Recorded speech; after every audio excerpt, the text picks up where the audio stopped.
नमस्कार। Girl astrology में आपका स्वागत है। जैसा कि आप सभी जानते हैं कि जन्म कुंडली का विश्लेषण एक बहुत वृहद विषय है, किंतु उसमें कुछ ऐसे योग होते हैं जिन्हें देखकर हम बड़ी सरलता से कह सकते हैं कि यह किस तरह से फलित होगा। अब हम किसी की भी कुंडली देखकर बड़ी आसानी से कुछ योगों को बड़ी आसानी से पता लगा सकते हैं। उन्हीं में से एक योग होता है कि क्या जातक की पत्नी या पति हमेशा बीमार रहेगा या फिर वह स्वस्थ रहेगा, क्योंकि जीवन में सुख के लिए सबसे अधिक आवश्यक जो होता है वह होता है शरीर। यदि जीवन साथी का शरीर ही स्वस्थ ना हो तो इंसान जीवन भर दुखी रहता है।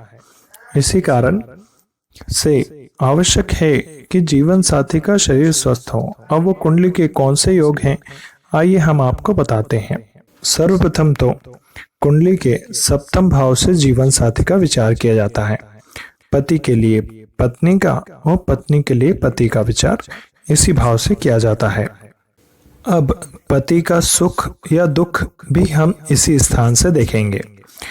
तो शास्त्र क्या कहता है? शास्त्र कहता है कि सप्तम का स्वामी या सप्तमेश, आप सभी जानते हैं कि इस भाव में जो भी राशि होगी उसका स्वामी जो होगा वह सप्तमेश कहलाएगा। तो सप्तम का भाव का स्वामी या सप्तमेश बली अवस्था में हो, मतलब मजबूत अवस्था में हो, स्ट्रांग पोजीशन में हो और वह किसी शुभ ग्रह के साथ हो। अब बली अवस्था में कैसे माना जाएगा? जब वह केंद्र या त्रिकोण में हो तो उसे बली माना जाएगा, स्ट्रांग पोजीशन में माना जाएगा। उसका अंश बल जो हो वो 12 से लेकर 18 के बीच में हो तो भी उसे स्ट्रांग माना जाएगा, बली माना जाएगा। इसी प्रकार उसका उच्च राशि में बैठा होना, 6, 8, 12 में स्थित नहीं होना, इसके बाद नीच ग्रहों के साथ नहीं होना और ना ही ऐसे किसी पाप ग्रह की उस पर दृष्टि होना। उसके बाद सप्तम भाव के स्वामी का नीच राशि में नहीं होना अथवा उसका अस्त या वक्रीय नहीं होना, यह सभी उसे बली अवस्था में बताते हैं।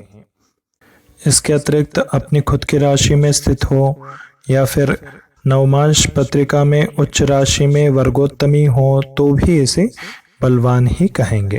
तो शास्त्रों में कहा गया है कि यदि सप्तम भाव का स्वामी बली अवस्था में हो और शुभ ग्रहों से दृष्ट हो तो ऐसी स्थिति में व्यक्ति जो होगा उसका जीवन साथी बहुत ही तंदुरुस्त होगा और वह सभी सांसारिक सुखों को भोग सकेगा।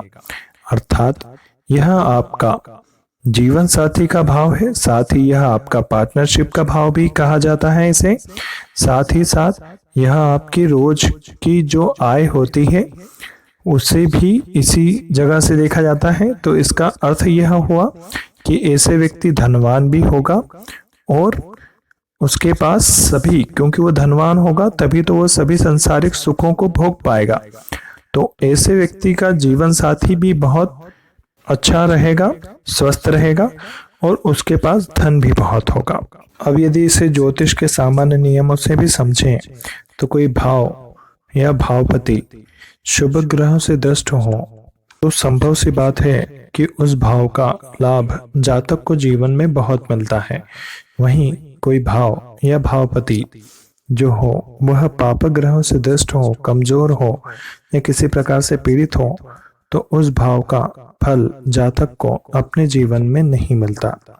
तो ये किसी भी भाव पर आप लागू कर सकते हैं, चूंकि वर्तमान में अभी हम सप्तम भाव की बात कर रहे हैं।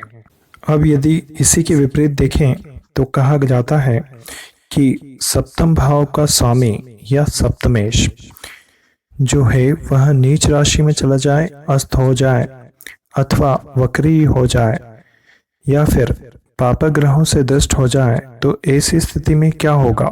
जातक को उस भाव का फल प्राप्त नहीं होगा, वह उससे सदैव पीड़ित रहेगा।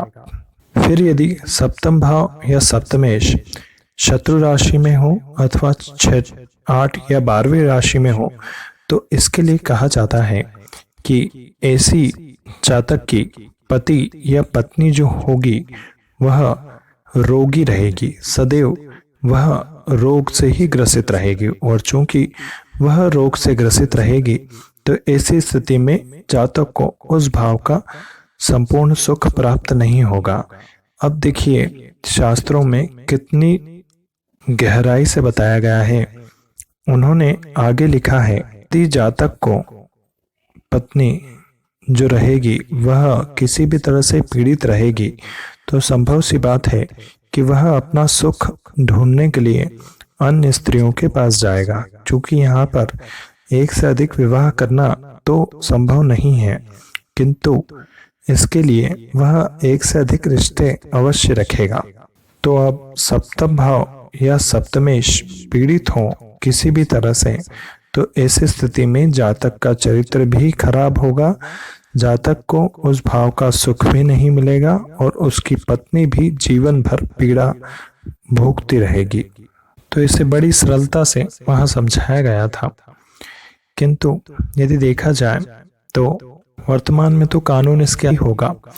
इसके अतिरिक्त भी कुछ लोग ऐसे होते हैं जो पत्नी से सुख प्राप्त नहीं होने पर वह अन्य स्त्रियों से संसर्ग करते हैं, किंतु इसमें और भी कुछ योग जब सम्मिलित हो जाए तो उसके कारण उनका वह प्रेम प्रसंग कभी उजागर भी नहीं होता। जैसे ऐसे संबंधों पर यदि गुरु की दृष्टि हो जाए तो ऐसे लोगों का प्रेम प्रसंग कभी जग जाहिर नहीं होता। इसके अतिरिक्त यदि किसी पापग्रह की दृष्टि इस पर पड़ जाए तो ऐसी स्थिति में एक न एक दिन उन्हें इसका दुख भोगना ही होता है, क्योंकि हमारे समाज में सभी तो गीता का ज्ञान को नहीं मानते, जहाँ लिखा हुआ है कि शरीर का सुख ही सब कुछ नहीं होता, असली सुख तो आत्मा का होता है। किंतु मनुष्य इस बात को समझने के लिए कदापि तैयार नहीं है।